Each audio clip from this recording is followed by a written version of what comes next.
අද සමාජයේ බෝන වෙන රෝග ඊටම ශීඝ්‍රයෙන් පැතිරීගෙන යනවා. විශේෂයෙන් දියවැඩියා තත්ත්වය, අධිරුධිර පීඩනය, ඒ වගේම කොලෙස්ටරෝල් ප්‍රධාන තැනක් ගන්නවා.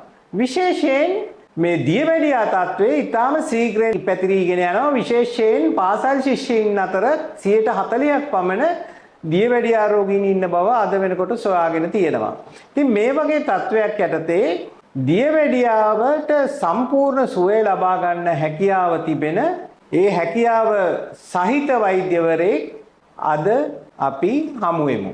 ඉතින් මම කැමති ප්‍රධාන වශයෙන් මේ වෛද්‍යතුමාගෙන් දැනගන්න මේ දියවැඩියාව හඳුනා ගැනීමට තිබෙන ප්‍රධාන ලක්ෂණ මොනවද කියලා. ආයිබෝවන් මම ප්‍රථමයෙන් ස්තුතිවන්ත වෙනවා වෛද්‍ය සුමිත්‍ර මනම්පේරි මහතාට මා සමග මේ සාකච්ඡාව සඳහා සම්බන්ධ වීම ගැන. ප්‍රථමයෙන්ම මම මා ගැන හැඳින්වීමක් කරන්නම්.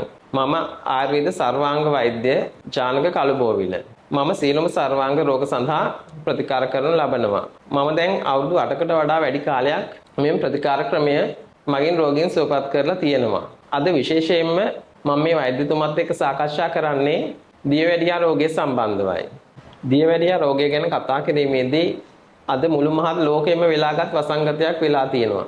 බෝන වෙන රෝගයක් වශයෙන් දියවැඩියාව ගත්තාම බාල තරුණ මහලු වයස් භේදයකින් තොරව ව්‍යාප්ත වෙලා තියෙනවා. ඇයි මෙහෙම වෙන්නේ?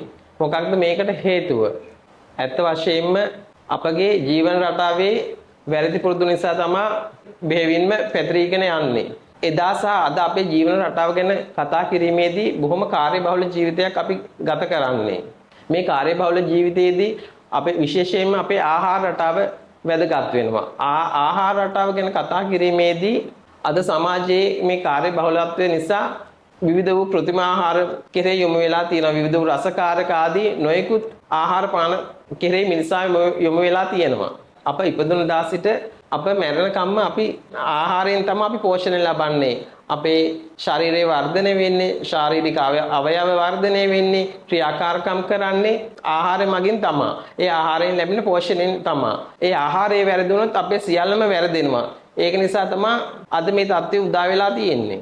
ආහාර රටාව හැරුණාම අපිට තවත් සාධක වශයෙන් ගන්න පුළුවන් මේ ඒකාකාරී ජීවන රටාවේ කිසිදි ව්‍යායාමකින් තොරවීම. අද මේ කාර්ය බහුලත්වයත් සමගම මිනිසා කිසිම ශාරීරික ව්‍යායාමකින් තොර වී සිටිනවා. කාපු ගමන් පැය 4-5ක් එක දිගට වාඩි වෙලා ඉන්නවා. එක්කෝ කාපු හැටිය නිදා ගන්නවා. ඒවා ශරීරයට ගොඩක් අහිත කරයි. අපි මේ කටින් කොච්චර කැලරි දාගත්තත් ඒවා බර්න් වීමක් සිදු වෙන්නේ නැහැ. කටින් කොච්චර කැම දාගත්තත් ඒවා දහනය වීමක් සිද්ධ වෙන්න ඕනේ. ව්‍යායාමයකින් තොර වූ විට ඒවා දහනය වීමක් සිද්ධ වෙන්නේ නැහැ. මේක ශරීරයට මහත්සේ බලපාන කාරණයක්. ඒ වගේම තමයි මානසික සුවතාවය ගැන කතා කිරීමේදී අද සමාජයේ ජීවත් වීමේදී මිනිසාට නොයෙකුත් ප්‍රශ්න කරදර මතුවෙනවා. ඒ කියන්නේ මිනිසා මනසෙන් තැවෙනවා, මනසෙන් හිතනවා. මනස ලෙඩ වෙනවා. එවිට මානසික ආතතිය ඇති වෙනවා.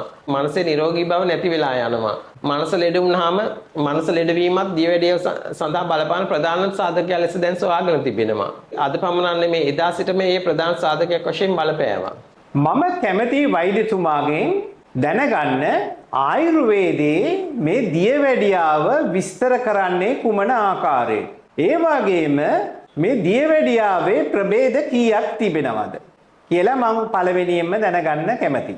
දියවැඩියාව හඳුනා ගැනීමේ ප්‍රධාන ලක්ෂණ ලෙස අපිට දක්වන්න පුළුවන් මුත්‍රා පිටවීමේ ප්‍රමාණය හා වාර ගණන වැඩිවීම, බර අඩුවීම, ඉක්මනින් වෙහෙසටපත් වීම, අධික ලෙස දැනෙන කුසගින්න, අධික ලෙස දැනෙන පිපාසය, බොඳ වූ පෙනුම, ඉක්මනින් තුවාල සුව නොවීම, අතුල්පතුල් වල හිරිය හා දාහය, රාත්‍රී කාලයේදී වරින් වර මුත්‍ර පිටවීම ආදී විවිධ රෝග ලක්ෂණ හඳුන්වා දෙන්න පුළුවන්. ඒ වගේම මේ රෝග ලක්ෂණ පුද්ගලයාගෙන් පුද්ගලයාට වෙනස් වෙන්න පුළුවන්.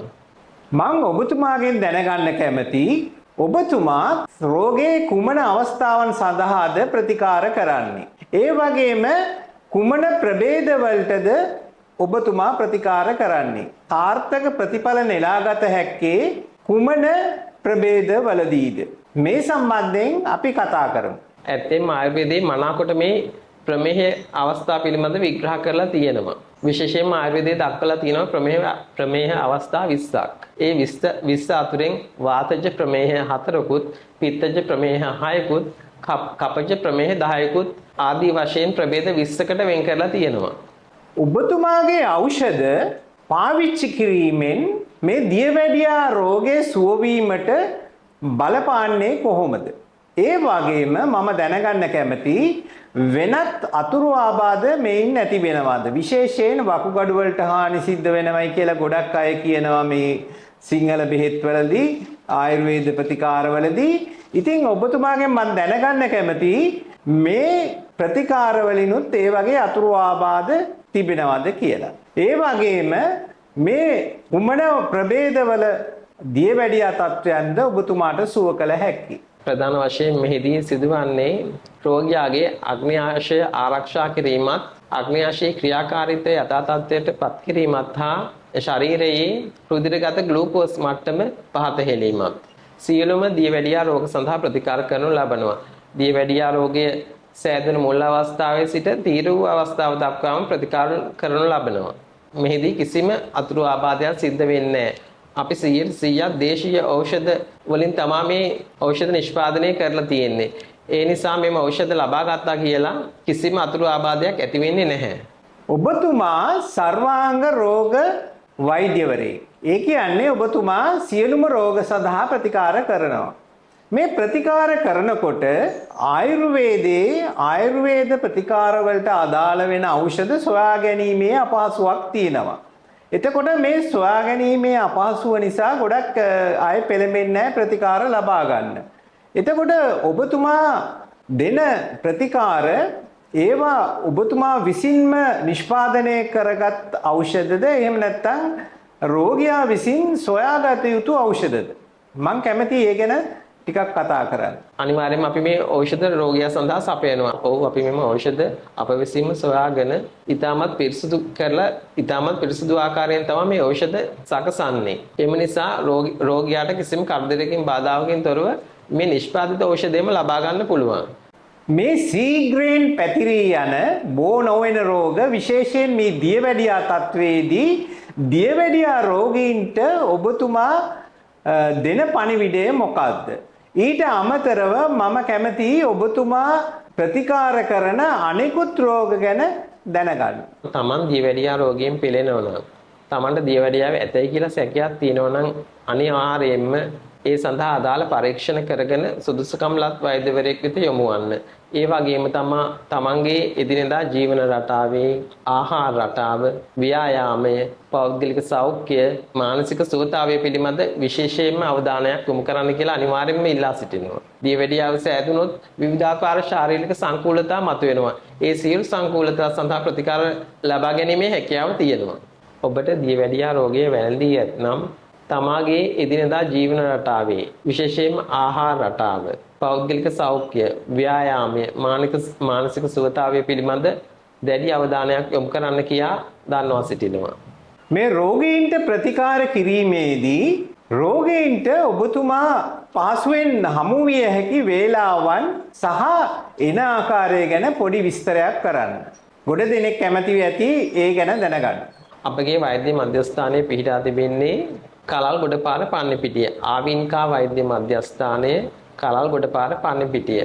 අනිවාර්යයෙන්ම ඔබ ප්‍රතිකාර ලබා ගැනීමට පැමිණෙනවා නම් පහත දිස් වෙන දුරකථන අංක වලට දුරකථන ඇමතුමක් ලබා දී වේලාවක් වෙන් කරවා ගැනීම අනිවාර්යයෙන්ම සිදු කර යුතුයි. සඳුදා, බදාදා, සෙනසුරාදා දිනයන්හි උදෑසන 10 සිට සවස 6 දක්වා කාලය තුල ප්‍රතිකාර කරන ලබනවා. කාර්ය බහුල වෛද්‍යවරයෙක් හැටියට මේ සම්බන්ධව විස්තර කරන්නට පැමිණීම ගැන මම ඔබතුමාට ස්තුතිවන්ත වෙනවා. ඔබතුමාට විශේෂයෙන්ම ස්තුතිවන්ත වෙනවා මා සමග මේ වැඩසටහනට සම්බන්ධ වීම ගැන.